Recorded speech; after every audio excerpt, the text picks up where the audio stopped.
Hello, hey viewers, welcome to Mr.Who Reviews.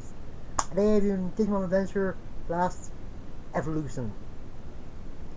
I'm guessing this takes place about 3 or 4 years after Digimon Try, since Joe is a doctor in this. It's a head of a company, and Mimi is doing some internet decoration or something, and Sora is into flower arranging, and Matt and Ty are in college, probably finishing, since they're to think what to do after. But, Anyway, the movie actually begins with Paratimon attacking, and 4 of the 8 D-Destins are there to try to get back into the world with Izzy just being the person on the computer, just organizing everybody.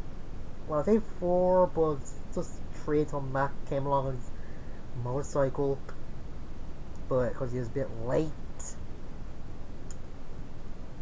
Later on, him and Ty just have a conversation on what they plan to do with their lives. And then the girl that's in the restaurant there actually faints. Later on, Izzy brings him over to his place and shows him this email that Yoli got and gave to him to look at, and turned out to belong to his professor that studies Digimon, and Jesse's there at Izzy's as well, so it's her assistant. Turns out that there's this Digimon known as Ephomon or something, I can't remember the name, and it's putting these Destins into comas, and their Digimon are disappearing. Yeah. So the originally the Destins, or at least some of them, are going into the internet to face Ephomon. Don't really go that well, especially when Amon breaks up back into his in training stages. And I find the professor, I forget her name as well, just reveals that since Ty and Matt are grown up, their Digimons are gonna be disappearing, and there's this light thing on their devices to sound how much time they have. To me, it looks kind of like a sunflower, but that's the thing.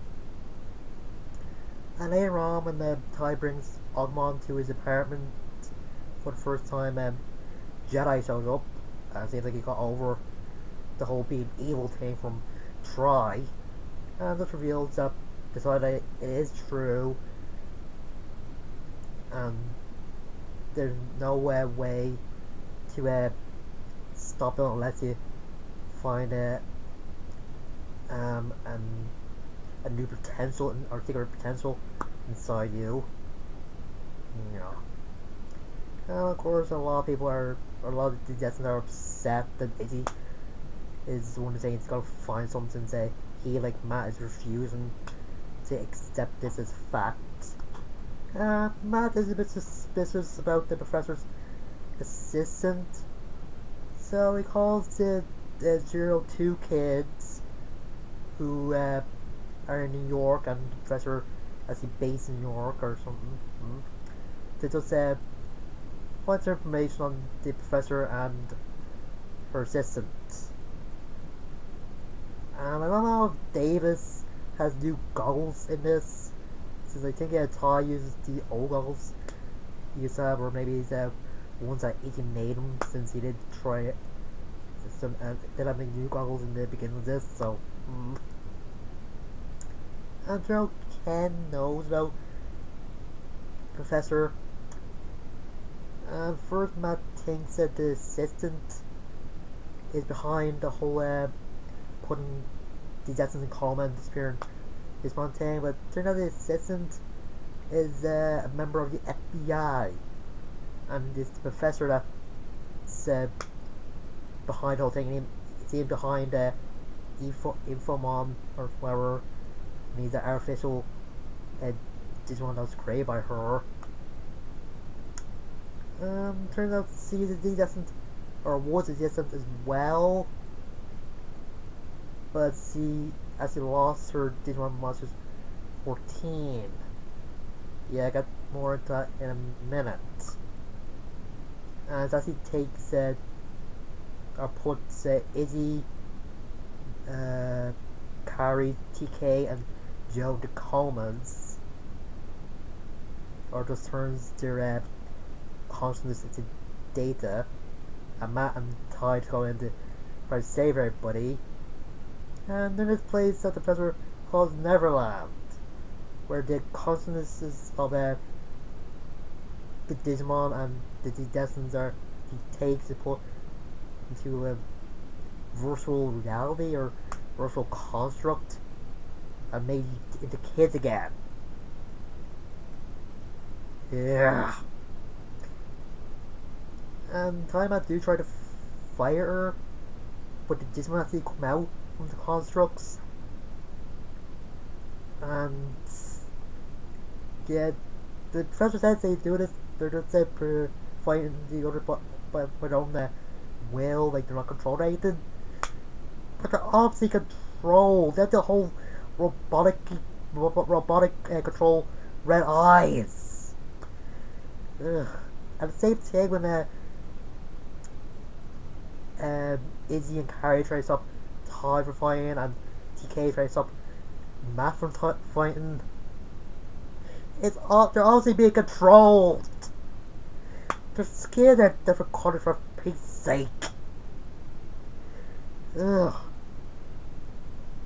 Anyway, thanks to I think the memory of when Ty blew Carrie's whistle in Digimon Adventure the movie, they're able to get out of their control state and everybody starts fighting the professor who got absorbed into her artificial Digimon.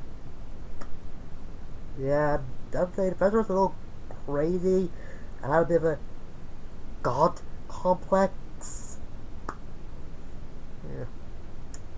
And only thanks to Matt and Ty having Agumon and Gobumon evolving their final evolution and having new evolution forms, they have to defeat the professor and her Digimon.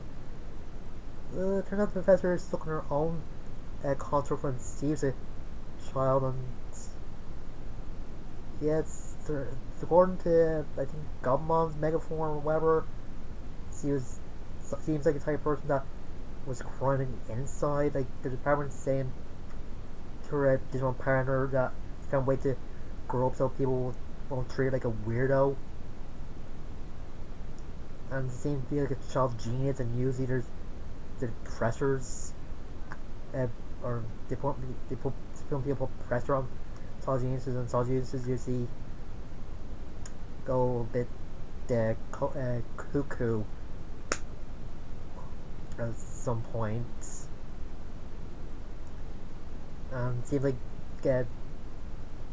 when she lost her Digimon partner, when she's saying that the school that she went to, saying she's skipping up grade school college and she wants to help people and not just cause the Digimon partner to disappear, and she's just regretting choosing to grow up, just feeling that she like some know if she made a mistake or not, and she's been trapped in a spiral of grief since then. And that when she was 14.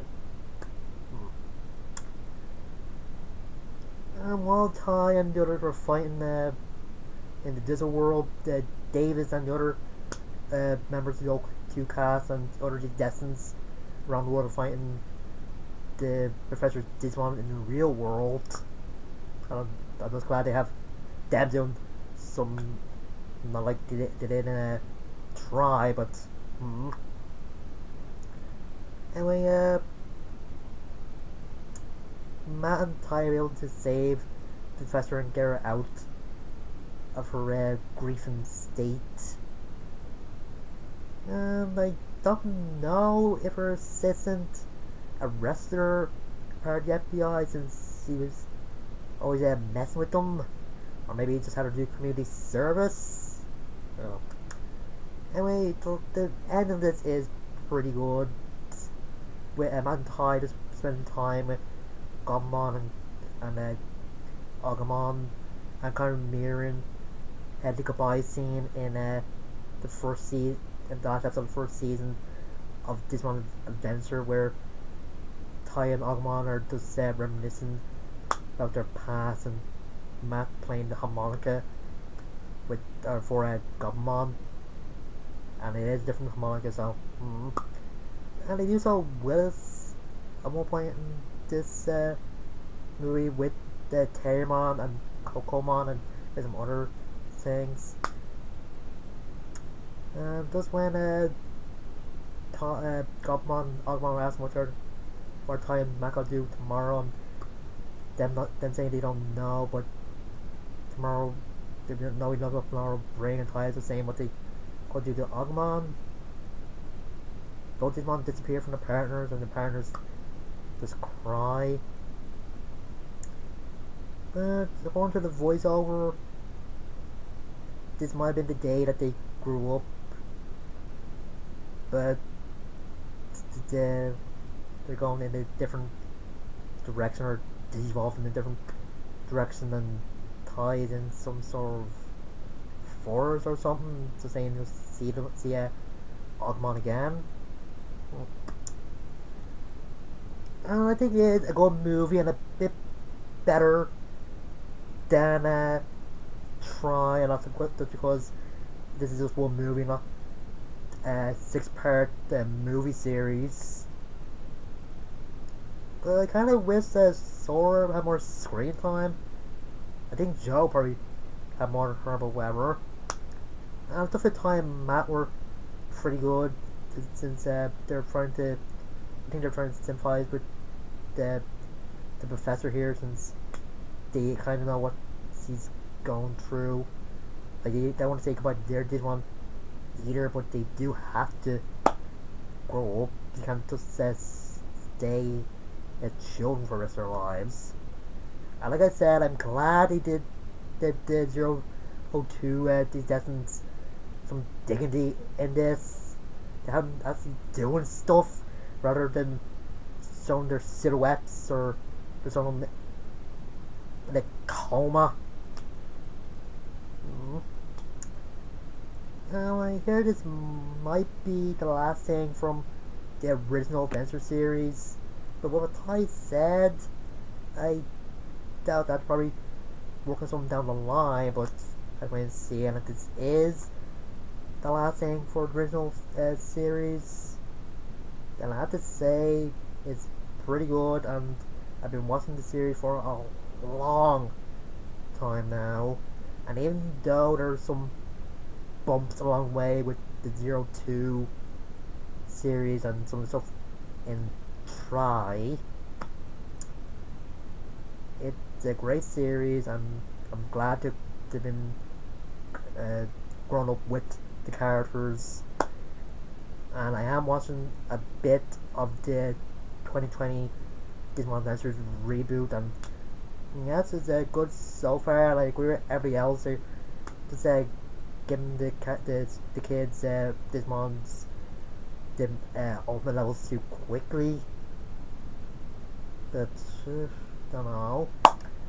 And if they are done continuing with the Adventure series, maybe do something with Tamers. Maybe. That's a really popular Digimon series as well. So why don't let this just stick with the original one? Like Yu-Gi-Oh! Don't have to stick with just shown the original Yu-Gi-Oh! Series.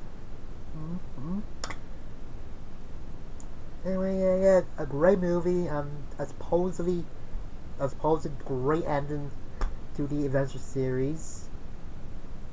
And just wait to see if it is the ending. So until next time, I'm Sue. See you guys later.